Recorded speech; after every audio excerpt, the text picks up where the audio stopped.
तो इस संभव है कि नीतीश कुमार के मंत्री पर 100, 200, 300 करोड़ रुपया के घोटाला के आरोप लग जाओ और नीतीश कुमार कुछ बोले नहीं। हम आपको अपना एक अनुभव बताते हैं, आज तक कैमरे बोले नहीं। सम्राट चौधरी, मुरेठा चौधरी, तब उनका सामने बात रख दिले बनी समाज के। मंगल पांडे अलन मूर्छित होकर भागल बाड़न। अब डरे बोलत नहीं खन कि भाई तू कहत रह कि इतना ईमानदार बानी कि 25 लाख रुपया कर्जा लेके फ्लैट खरीदनिया है, बीबी के अकाउंट में 2.25 करोड़ रुपया जमा दिखता है। सम्राट चौधरी के कहनी करे भैया तू कभी मुरेठा खोल के बुर्बक बनावत वाला, कभी मुरेठा बांध के ई बताओते नहीं कि 10वां क्लास को पास कैला हुआ। राजनीति में डरवावे बनी की पॉजिटिव राजनीति करे। हाँ, पहला चीज नेताओं के मन में ये डर पैदा करने आए हैं। डर कर पैदा होना चाहिए कि हम काम ना करब, जनता हमारा के हरा दी। ये डर अच्छा है। मैं ये बताई कहता हूँ कि प्रशांत किशोर जी आयल बा, दुधारी तलवार बा, दुमुहा सांप बा, इनियो वोट काटता उनियो वोट काटता। ठीक बात बा, हम तो रोज कहते हैं हम भैया वोट कटवा पार्टी हैं, लेकिन दोनों ओर से काट। जन स्वराज की सरकार बन रही है। कैसे भाई जन स्वराज की सरकार बनी हमरा बुझाते नहीं क्या कैसे बन जाए। अगर रउए सब बुझा जाइए। एक आदमी गांव में और बतियाओ तो गांव भाई प्रशांत किशोरवा के पास पैसा के भूर खुलल बा। भूर खुलल बा काहे? भूर ना पानी निकल भूर। ए सर, हमनी के का गांव देहात में कहल आदमी गांव में गाड़ी घुमावता। पूरी गाना सुनना राजा राजा राजा करेजा में समझ ना। भोजपुरी गाना के तो बड़ा भारी पतन हो गई बा, और अपने के तो लड़का में बिरहा सोहर इस जानत रही जा। सोहर जाई ना का जाने ना सोहर ना जानी। कब सोहर का वाला लड़कन के जन्म पर सोहर ना गवाए। हमरे चल बस मतलब हमारे गांव के होके सोहर कब गवाला। पिक्चरें देखते रहे कि और कुछ बहुत राम देखे सिया को सिया, राम को चारों किया, लड़ी की लड़ी रह गई, ये सब होते रहे। भैया पिक्चर देखे के बाद नमस्कार, स्वराज पोस्ट में आपका स्वागत है। मैं कन्हैया भेलारी, मेरे बगल में है प्रशांत किशोर जो आजकल हल्फा मचाए हुए हैं। इसलिए भोजपुरी में इंटरव्यू हुई तो सबसे पहले रुआ के स्वराज पोस्ट में दिल से स्वागत बा। बहुत बहुत शुभकामना। नया चैनलों शुरू भइल बा, स्वराज पोस्ट में भी गरजत रही, बरसत रही, लोग मजा लेते रहो और आप लोगों का मजा लेते रहिए, यही शुभकामना है आपको। क्या हाल चल रहा है? एकदम बढ़िया बात, तंदुरुस्ती है, बुलंदी है। बिहार के इस बात की खुशी है कि धीरे धीरे बिहार में लोगों को बात समझ में आ रहा है। लोगों को लोग के एगो विकल्प दिखता है। का होई ना होई वो बाद में दिखाई, के जीती के हारी, लेकिन अगर असर ई बा कि बिहार की जनता के खासकर जो सबसे गरीब पिछड़ा रह गया था, जिसका आवाज ऊपर नहीं पहुंच रहा था, अब ओकर आवाज पहुंचता है। 400 रुपया पेंशन बढ़ के 1100 हो गई। कुछ लोग कहते हैं राजद के कहला से हो गई। अरे भाई, तो राजद तो 3 बरस रहे सरकार में, काहे ना बढ़ा ले लो। और प्रशांत किशोर को भी पहले एक समझ, हमको भी इसका समझ नहीं था। 2015 में हमें जाहिल रही, 40,000 गांव में सर्वे करा के 7 निश्चय बने ले रही, लेकिन उनमें वृद्धावस्था पेंशन की बात ना रहे। हमारा मालूम ही ना रहे कि लोग इतना कष्ट में बढ़ानी 400 रुपया के चलते। जब पदयात्रा कहनी तब बुझाइल, तो बात के उठावल गई। आज 1100 होके लागल। तो जौन सुराज जीती चाहे हारी, 1 करोड़ आदमी के पेंशन तो 400 से बढ़ के 1100 हो गई। रसोईया के सैलरी डबल हो गई। आंगनवाड़ी आशा के सैलरी बढ़ गई। अभी देखी काल विकास मित्र के टैबलेट खरीदे खातिर पैसा 25,000 जारी करता हूं जा। जो 2015 में युवाओं के लिए 1,000 बेरोजगारी भत्ता के बाद कहले रही, झूठे सही, लेकिन फेसबुक पर रोज पोस्ट होता कि भैया दिया 2 लाख रुपया जो 94 में नवंबर में 2022 में कह के भुला गए नीतीश कुमार जातीय जनगणना के बाद। ओकरा के 1 करोड़ सिग्नेचर करे नहीं जा तो 10,000 रुपया कहता कि जारी करब। ये लोकतंत्र के ताकत बा। ये बात हमने के 3 बरिस से बताओ तनी जा गांव जाके कि भैया वोट जकरा के देवे के बदो, लेकिन अपन विकल्प खुला रखो। है लालू के डर से नीतीश मोदी या मोदी के डर से लालू के वोट देते रहबो तो कुछ ना भेटाई। जैसे ही जन स्वराज के डर भई तो जे सत्ता में बैठल बा सोचता कि अरे भाई दो न तो कुल भाग दियो जन स्वराज में। भागी ना भागी वो बात के बात बा, लेकिन जो सत्ता में बैठल बा तो डर रहल बा। और आप भी कह रहे हैं 50-50 कोस लोग कहता कि भैया प्रशांत किशोर आ जाइए, तो डर से जनता के लाभ होता। और यही बात तो जन स्वराज का पहला उद्देश्य था कि जनता हनुमान है, वो अपना शक्ति भूल गया है। उसको ये बता दिया गया कि कहाँ जइब, लालू के वोट देब, तो ला के बेचारा कहता ना भैया कतनो दिक्कत में बानी, लालू के ना देव रउए के दे।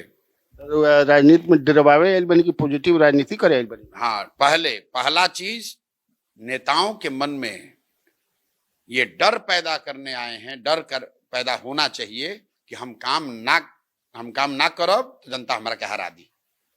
ये डर अच्छा है, जैसे वो सुने ना कि ये दाग अच्छे हैं, ये डर अच्छा है। काल होके जनसुराज के व्यवस्था बन जाई आ जनसुराज के नेता भी ना डरे जा तो वो आके बदमाशी करी। इसलिए लोकतंत्र में ये डर बना रहना चाहिए कि काम हम नहीं करेंगे तो जनता हमको हराएगी, और उसी डर को पैदा करने में जनसुराज एक छोटा योगदान कर रहा है। यही से कहता हूँ आदमी कि हमको प्यार से ना पीके से डर लगा था। अब प्यार वाला बात तो नहीं जानत, लेकिन एकरा के गंभीरता से अगर देखी तो 3 बरस हम कोई आरोप प्रत्यारोप नहीं किए। लोग हमारा मजाक उड़ाया, बिजनेसमैन है, पैसा किशोर है, गाना गाया। गाना गाते हैं वो लोग गाया, दिलीप जायसवाल गाना ना सुने, पैसा वो तो सुने, पैसा फेंको तमाशा देखो। तो हम कहने कि अच्छा भाई ठीक बात, एक दो बात हमू कह देतनी। ओ दिन से जो मूर्छित भइल बाड़न तब होश नहीं है कि कहाँ बाड़न। कोई कहल के भाई दिलीप जायसवाल के काहे छोड़ देनी, हम कहने भाई सनातन धर्म में कहल बा कि जौन योद्धा मूर्छित होके गिर जाओ ओकरा पर अटैक ना करे के चाहिए। अब उनका के छोड़ दिया जाओ, इलाज करके आवस मैदान में अयन तो उनका के फिर ठोकल जाई, लड़ाई होई, राजनीतिक लड़ाई होई।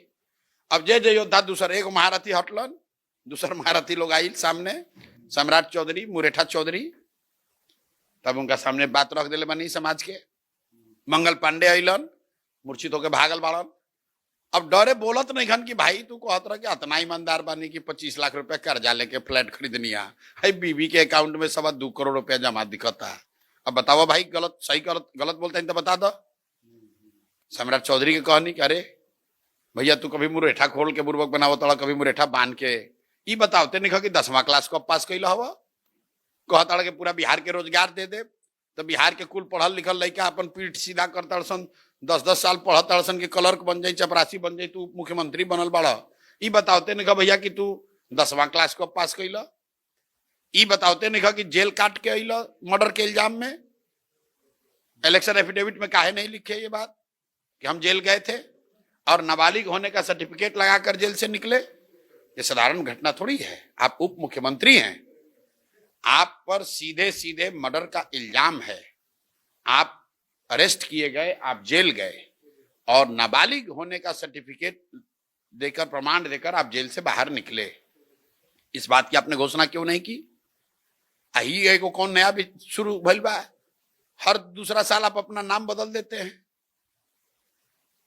जीवन में राउर नाम बा कन्हैया भेलारी, काल रुआ हो जाए सुरेश कुमार, परसों हो जाए कन्हैया सिंह, चौथा दिन हो जाए प्रशांत किशोर। अरे भाई आपका नाम सम्राट कुमार मौर्य, आप पर मर्डर का इल्जाम लगा, आप जेल गए, आप वहां से नाबालिग के आधार पर बाहर निकले, नाम बदल के राकेश कुमार कर लिया, फिर राकेश कुमार के तौर पर मंत्री बने, वहां से बर्खास्त हुए, तो राकेश कुमार का नाम बदल के अब राकेश कुमार सम्राट चौधरी कर लिए। भाई आप हैं कौन? ये तो बताओ भाई कौन हो?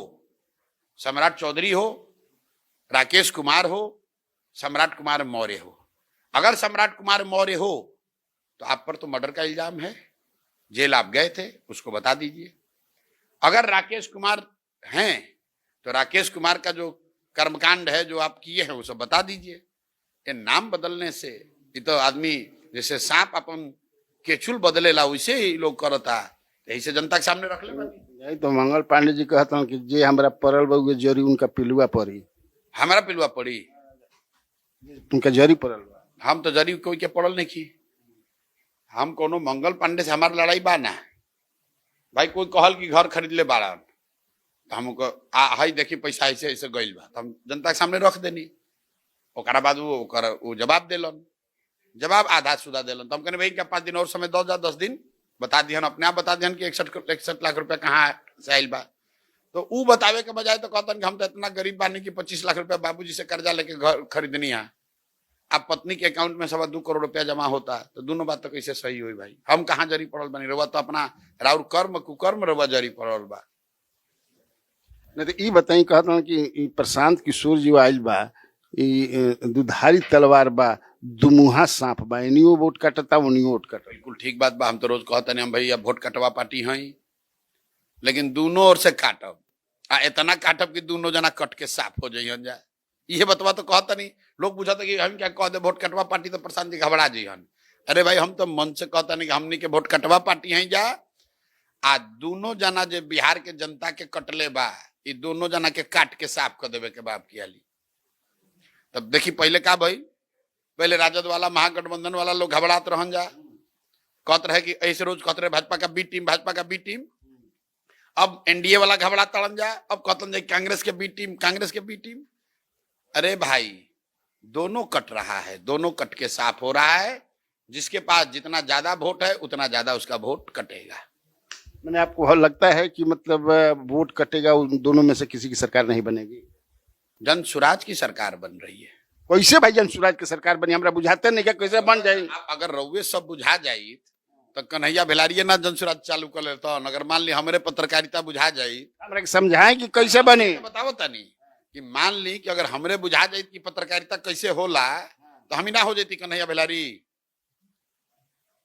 पत्रकार पत्रकार हैं, राजनीतिक कार्यकर्ता राजनीतिक कार्यकर्ता है। कितना लोग कहता कि हमरो सरकार बनता, हमरो वैसे यहाँ कितना आदमी कितना आदमी कहता, पहले बताई। महागठबंधन वाला लोग कहता, एनडीए वाला लोग कहता, जनसुराज कहता, तीनों लोग बाना, तीनों लोग। तो मान पहले एग्जामिन कर लिहल जाओ जो सरकार में बा एनडीए, तो भैया बिहार में रुआ सर्वे कर ली। पत्रकार होके के नाते भी हम दावा कर रहा बानी कि 60% से ज्यादा आदमी बदलाव चाहता, परिवर्तन चाहता, ये लोग के हटावे चाहता। तो जब 100 में 60 आदमी बदलाव चाहता तो कैसे ही जे सरकार में बा उ रह जाई? आदमी कहता ना रह जाई, नीतीश हट जाई हन, भाजपा आ जाई, भाजपा के कोई चेहरा बन जाई। तो भाई भाजपा के कौन चेहरा हो जाई उ बता दो, जरा के बिहार में बिहार भर में कोई पहचानत भी होके कि भाई भाजपा का ही चेहरा बन। जैसे पहले सुशील मोदी जी रहन कि भाई भाजपा के ये चेहरा है जिनको लोग मुख्यमंत्री चाहते हैं, आप नाम बता दीजिए। तो अगर लोग बदलाव चाहते हैं तो एनडीए का जाना तय है। उसके बाद बच गई दूगो, एगो बचल राजद, एगो बचल जनसुराज।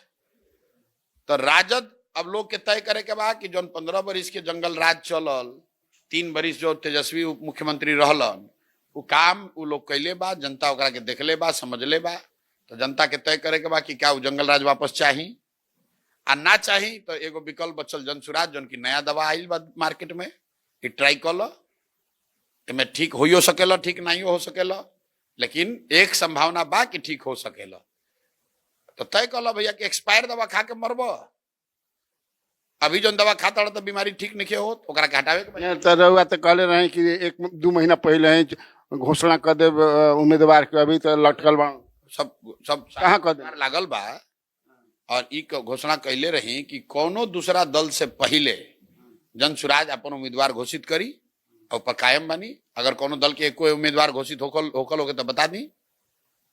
अगर जनसुराज का सबसे पहले कैंडिडेट घोषित नहीं होगा तो कन्हैया भेलारी आ जाई और वो हमारे से पूछब कि राउत बात खाली हो गई। सबसे पहले जनसुराज का उम्मीदवार घोषित हो जाए, सब सीट पर, सब सीट पर लड़ा, सब 243 जो कहले बने की जात के आधार पर जो जितना जेकर परसेंट बहुत एकदम जब हो जाए तो ओकरा बाद हम डर बा। कन्हैया भेलारी जैसन लोग भी बैठल बाड़न, तुरंत विवेचना लेके बैठ जाइहन। कह रहे भाई तो कहले रहन 40 गो महिला, 25 गो महिला हुआ। आप ही लोग ना है एम्पायर। तो अब विवेचना कीजिएगा तो हमारा धज्जी उड़ा दीजिएगा, तो हम काहे ऐसा गलती करेंगे? तो लिस्ट आने दीजिए, जिसको जो कहा गया है वो मिलेगा। अच्छा ई हमरा के बताई कि इतना घूमनी रुआ तो का मतलब ई रुआ लागल कि अब जात से ऊपर जाके आदमी सोचे लगलन? ना, जात से ऊपर जाके सोचे की जरूरत नहीं है। लोग के इतना बात जरूर बुझाता कि ये भाई बात तो ठीक होता कि हम आपन चिंते नहीं करत। लालू, नीतीश, मोदी भारत, पाकिस्तान, चाइना में अजुराइल बानी, हमार लइका एजा पढ़ लिख के बेरोजगार बैठल बा, ओकरा खाए के ठिकाना नहीं खे। तो बात तो ठीक है कहता प्रशांत किशोर। प्रशांत किशोर कहाँ कहतन कि जनसुराज के वोट दो। प्रशांत किशोर तो ये कहतन कि भैया लालू जी अपन लड़का के चिंता करतन, मोदी जी अपन दल के चिंता करतड़न, कोई अपन जात के चिंता करता, तू अपन लड़का के भी चिंता कर लो। कहीं लड़का पिटा पढ़ लिख के तो बेरोजगार तहार बैठल बा, पटना में तहार लड़का आयल तो जौन पुलिस लाठी से मरलस तो ना पूछलस कि तू केकरा के वोट देले रह। लोग को वो बात समझ में आ रहा है कि ना पहली बार कोई हमनी के बात करता है, बात तो ठीक कहता है आदमी, कोई सी जात का होके वोट हो ना था, वोट हमारा दे चाहे ना दे, इतना बतवा तो सब कहता है कि ना भाई बात तो ठीक कहता प्रशांत किशोर, बात प्रशांत किशोर ठीक कह रहा है। अब ओकरा बाद निर्णय करेगा कि बात जे ठीक कहता जे समझता ओकरा के संगे जाए के बा, आकि जे बुर्बक बना के और खून चूसता ओकरा के वोट देवे के बा। तो आप कह रहे हैं कि लोग कह, अच्छा ये बात आप मानते हैं कि नहीं कि लोग कह रहा है कि बात ठीक कह, एक तो कहते हल्फा कबार दिले बा, हल्फा कबारे ना कबारे, इतना बात आदमी कहते भाई बात तो ठीक कहता हम, तो हमनी के रउआ ई न कहतन कि बिहार के आदमी इतना मूर्ख बाड़न कि जे ठीक बात कहता ओकरा के छोड़ के जे लुटेरा बदमाश बा ओकरा के वोट दे दी, ये न रउआ कहतनी। लेकिन जमीनवा पर देखते ना बा कितना समझे कि जितना लुटले पटले बन IAS IPS हो कुल मिलत रहन जन सुराजे में न तुमका कहाँ कोई टिकट मिलल बा, कई गो IAS अफसर जनसुराज के चलावत तड़न जाए, कौन लुटेरा IAS अफसर हमारा पास आ गई बाड़न जे कि जनसुराज में बड़ा उनकर भूमिका होके, रउआ बताई। और अभी ना जब टिकट बटी तो एक एक उम्मीदवार के बारे में आप चर्चा कीजिएगा। उपचुनाव हम हार गए नहीं, तरारी से हम SK सिंह के लड़ा टिकट दे ले रही और आप ही उस पर वार्ता किए, प्रशांत किशोर छुरछुरी निकल रहा हूं, तो काहे समाज के दुर्दशा बात समझी। हम तो कहले रही उनकर बिहार में नामे नहीं है वोटर लिस्ट में, ठीक बा, लेकिन आदमी तो बुरा नहीं है ना, आदमी चोर तो नहीं है, समाज को लूटे नहीं है, तरारी के बच्चे हैं, तरारी से बढ़ के सरकारी स्कूल में पढ़ के देश के वाइस चीफ जो बन गई, ओकरा सामने के लड़ता, बालू माफिया उसका लड़का। और आप लोग क्या कह रहे हैं कि इनका सामने इका टिकी हन, ना भी टिकलन ठीक बात बा, लेकिन यही से ना वो दुर्दशा तरारी संदेश के लोग के बा, गलत चुनब तो गलत होई, ये बात जनसुराज कहता ये भाई तारा चाहिए अच्छा, आ चुनब बालू माफिया शराब माफिया के, दोनों बात कैसे हुई। शराब माफिया चुन के आई तो तारा लड़का से शराब बेचवाई, बालू माफिया चुन के आई तो तारा लड़का से ठेकेदारी करवाई, गलत काम करवाई। अब पढ़ल लिखल आदमी के समझदार आदमी के चुनब तो तारा लड़कन के पढ़ाई रोजगार के व्यवस्था हुई, तो चुनब गलत तो गलत ही हुई। अच्छा एक आदमी गांव में और बतियावत गांव गांव गांव बा, भाई प्रशांत किशोरवा के पास पैसा के भूर खुलल बा, धूर खुलल बा काहे भूर ना पानी निकल भूर ये सर हमनी के का गांव देहात में कहे आदमी गाँव में गाड़ी घुमावता। सरस्वती के जब कृपा हो जाओ तो लक्ष्मी के अपने आप आ जाए के बा। प्रशांत किशोर बिजनेस तो नहीं करते हैं, आप भी खोजी पत्रकारिता करते हैं, कोई नहीं कह सकता है। प्रशांत किशोर कोनो अफसर को आज तक कभी फोन किए हो, ट्रांसफर पोस्टिंग दलाली कॉन्ट्रैक्ट का, अगर कोई एक आदमी बिहार का छोड़ दी देश में बता दो कि प्रशांत किशोर फोन कैले हो खस, आजे ना जब मुख्यमंत्री घर में रहते नहीं तब हो, अगर कोई माई का लाल कह दे कि हमने कभी किसी को फोन किया हो कि भैया ये काम कर दो, आप हमारा सूली पर हमको चढ़ा दीजिए, गर्दन काट लीजिएगा, तो हम बालू शराब माफिया हैं नहीं, सरकारी पद पर काम करते नहीं हैं, किसी को फोन ठेकेदारी का काम कराते नहीं है। पैसा कहाँ से आता है? सलाह का पैसा है। डॉक्टर के पैसा क्या देता है? डॉक्टर पर सरस्वती के कृपा पर दवाई लिखा था वो पैसा देता नहीं। वकील के पैसा कहाँ से आवता है? वकील साहब और केस लड़ता वो पैसा देता नहीं। तो हमनी के जौन काम करते नहीं, जिकर राजनीति में गाड़ी फंस जाता जौन पहले करते नहीं कमवा, तो हमें आदमी आके हाथ पैर पर गिरत आन के भाई कसम बचाओ बताओ कैसे निकलिए कर से, ओकरा खातिर फीस लियात रहे, फीस नहीं लिए उस समय, बोलेगा अच्छा ठीक बात चलो मदद कर देनी, जब जरूरत पड़ी तो मांग ले। अब बिहार आई नहीं तो लोग से कहते नहीं भाई तारा के मदद कर ले रही, 3 वर्ष पहले मंत्री बनवैले रही, वगैरह तारा के राज्यसभा में भेजे में मदद कर ले रही, अब मदद करो। आदमी मदद करता है, मदद कर रहा बा और आगे भी करी। सरस्वती के कृपा रही तो लक्ष्मी ना आई हन, सरस्वती की कृपा, लेकिन आता ना बुद्धि रही, मान ली के वो पत्रकारिता करे, सरस्वती के कृपा बा तो भूखे मर सकीला। अरे स्वराज पोस्ट में ना रहो, कोनो दूसर पोस्ट चालू कर दे। पोस्ट के पैसा नहीं किया ना, कन्हैया भेलारी के सोच के समझ के पैसा बा, जेकरा पर सरस्वती के कृपा बा वो आदमी को लक्ष्मी आना ही आना है। ये तो सनातन सत्य है ना। कहीं से चुनाव लड़े के बा पार्टी में भी अब तय हो रहा बा, 2-4-5 दिन में तय हो जाई। पार्टी सब लोग कहत कई लोग के विचार जब से आप बोल दिए हैं कि करगहर से लड़ेंगे कि क्या करेंगे, कितना को कैंडिडेट हाफतन काहे आपत आड़न तो अभी तो हमारे तो कोई ताकते नहीं कि तो आपत काहे बढ़न जाए। कहते कि राघोपुर से लड़ो। हम ई कहनी कि लड़ब तो इहे दो में कोई एक जगह से लड़े के चाहिए, या तो अपना जन्मभूमि से लड़ी जहाँ जन्म भइल बा सासाराम कुनार से घर बात हो लड़े के चाहिए, अना तो अपना कर्म भूमि से लड़ी। तो पूरा भूमि में हमारे बक्सर बा, राघोपुर बा, पूरा बिहार कर्म भूमि तो मैं कौना जगह चुना है तो भाई जौन सबसे कठिन लागू हमरा के दे दो जा। अतना घूमी ना महाराजा के थाकी ना का। फिर वह मोदी जी वाला सवाल रवा करता नहीं, अरे भाई हमने के रोज थाकी ला जा, सुबह में उठे के मन नहीं के दे हमें दर्द भइल रहता, लेकिन आदमी कहता जाए तो भैया कसो देखो दबाव वाला कौन बड़ा कोई नहीं के भाई खे हमारे दे दबाई, लेकिन हम दे दबा में यकीन मालिश तो करावे के चाहिए, करावे के चाहिए तो बता दी कोनो बढ़िया होके तो।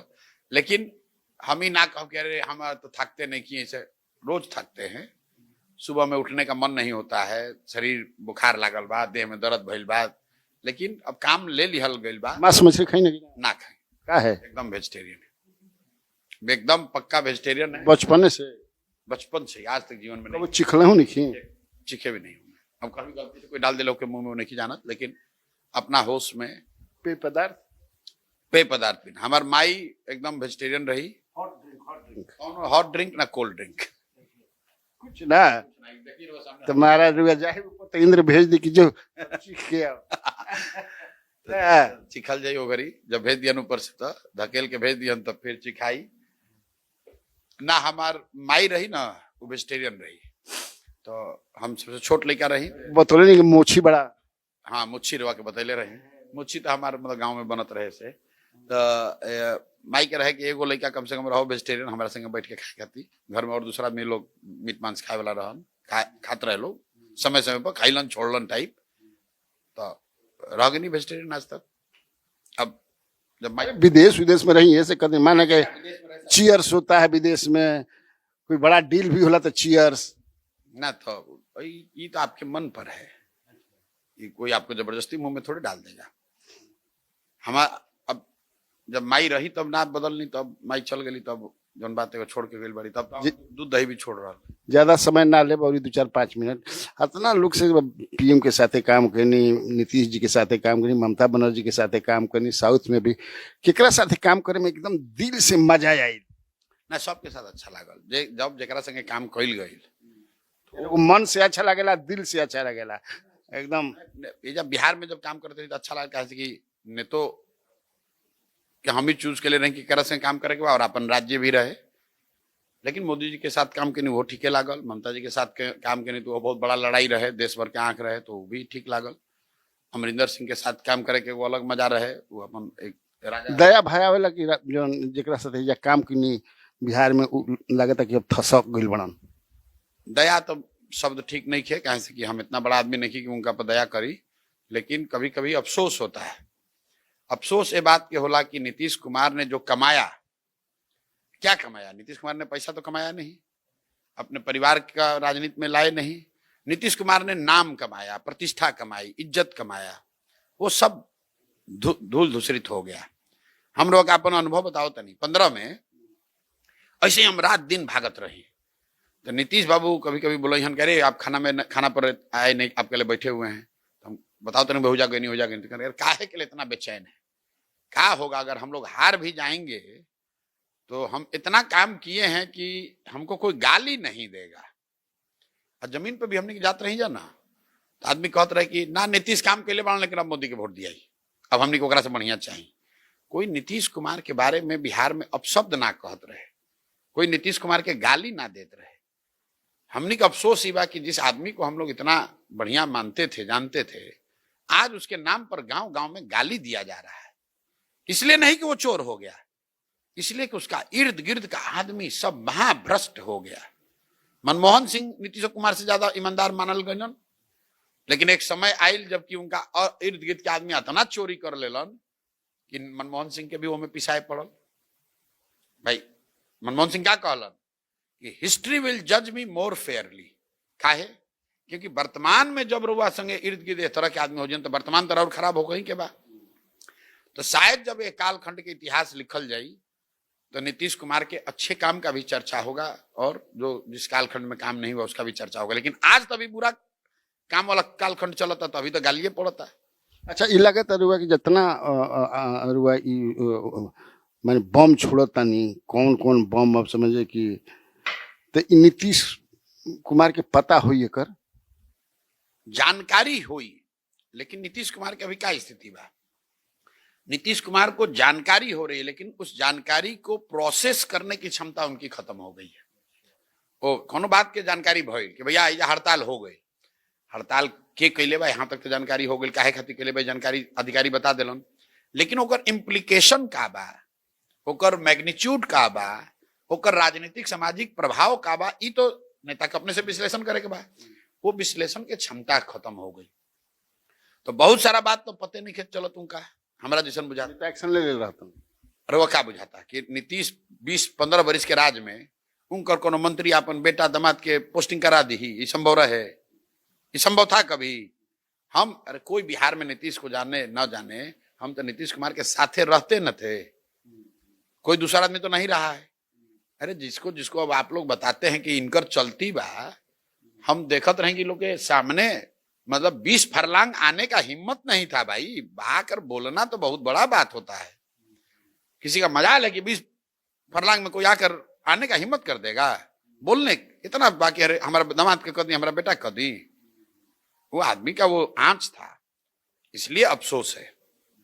लेकिन उनकर गलती बा, गलती ये मामला में बाकी जब रुआ शरीर से मानसिक तौर पर हुआ वो स्थिति में नहीं की तो अपने छोड़ देवे चाहिए भाई। जा हमारा बस में नहीं खे, काहे बैठल बड़ा?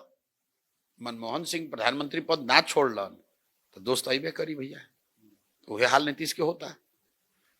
सबसे बड़ा नीतीश कुमार को नुकसान है उनका जो लेगेसी था कि ये बहुत सोच समझ कर बोलते हैं, अब ऐसा ऐसा बात बोलते हैं जिसका कोई और छोर नहीं है। लोग कहते थे कि ये आदमी बहुत ईमानदार है। आपके नेतृत्व में बिहार का भ्रष्टतम सरकार चल रहा है। आपका ये खासियत था कि आप परिवारवाद नहीं करते थे। आपके इर्द गिर्द का हर आदमी बेटा दामाद पतोह सबके अपना सरकार में शामिल करा दिलस।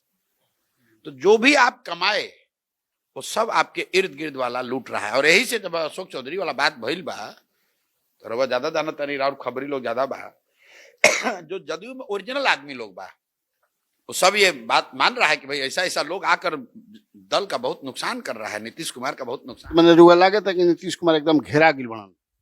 रुआ क्या लागत रुआ बताई? अगर नीतीश कुमार नैकन घेराइल तो इस संभव है कि नीतीश कुमार के मंत्री पर 100, 200, 300 करोड़ रुपया के घोटाला के आरोप लग जाओ और नीतीश कुमार कुछ बोले नहीं। हम आपको अपना एक अनुभव बताते हैं, आज तक कैमरे बोले नहीं है। 15 के चुनाव के बाद एगो मंत्री बनावल गई रहा, उनकर बेटी के शादी रहे, नीतीश जी के घरवा में रहते 7 सर्कुलर में, ओकरा एक अन्य मार्ग में ना आयल रही जाओ गरी, ओकरा पीछे ही वो भाई साहब के घर अलॉट भइल रहे सरकारी। तो कोई आके कहल कि उनका बेटी के शादी बा, बड़ा तैयारी होता है। तो नीतीश बाबू हमरे संगे गैलन ऊपरवा पोर्च पर पीछे, तो देखा जाए क्या कर रहा है। तो अरे तो बड़ा कलकत्ता से कहां से मंगाया है, डेकोरेटर सब सजाया है। अब आगे डिटेल में ना जाए, लेकिन इतने बताओ तनी कि 10 दिन के बाद उनका मंत्रालय चल गई। ऐसे ही नहीं है ईमानदार। हमारा कैमरे पर सुन लीजिए, हमने बोला है कि लक्ष्मी के आंच इतना होला कि बढ़िया बढ़िया आदमी के डगमगा जाला। नीतीश कुमार उस लक्ष्मी के आंच के आगे कभी पिघले नहीं, इसलिए हमारा और विश्वास हो गया है कि अब उनको पता ही नहीं चल रहा है। वरना ये संभव नहीं है कि नीतीश कुमार के अगल बगल का आदमी करोड़ों में डील कर रहा है, खाली डील के बातें होता। अच्छा, एक चीज और हुआ बार बार कही ना कि चुनाव के बाद जनता दल यू के लगभग समाप्ति बा। सही ऐसे कि जनता दल यू के एग्जिस्टेंस से नीतीश कुमार से बा, और नीतीश कुमार व्यक्ति से नहीं थे, नीतीश कुमार के सुशासन से था, नीतीश कुमार के ईमानदारी से था, नीतीश कुमार के परिवारवाद से ऊपर उठकर राजनीति करने के तरीके से था। वो तीनों चीज खत्म हो गया। सुशासन रहल ना, भ्रष्टाचार घरे घरे फैल गई, अब परिवार के लोग कब्जा खइए ले लस। तो नीतीश कुमार के तो ये लोग भरा बाजार में बेच दिया, ये लोग अब क्या बची। नीतीश भी जाना था नहीं बात, बतिया ली हम सिनेमा में देखी ना देखी क्या है का सिनेमा कहाँ देखे, फुर्सत भी नहीं के। बहुत दिन पहले हम काहे सिनेमा देख के दूसरा के बड़ा बनाई।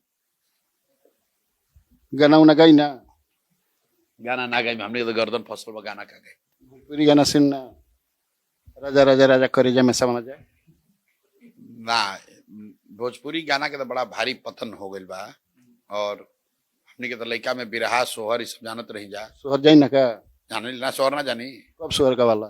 लड़कन के जन्म पर सोहर ना गवाए हमरे के चल बस मतलब हमारे गांव के होके सोहर कब गवाला लड़का भैले तो सोहर गवावले रहे ना हमार लड़का पहले तो ना गवले रहे लेकिन हमनी के पहले 5 बरिस लड़का के जब तक 5 बरिस उम्र ना होता है तो हर जन्मदिन में सोहर गावे वाला आवत रही सब।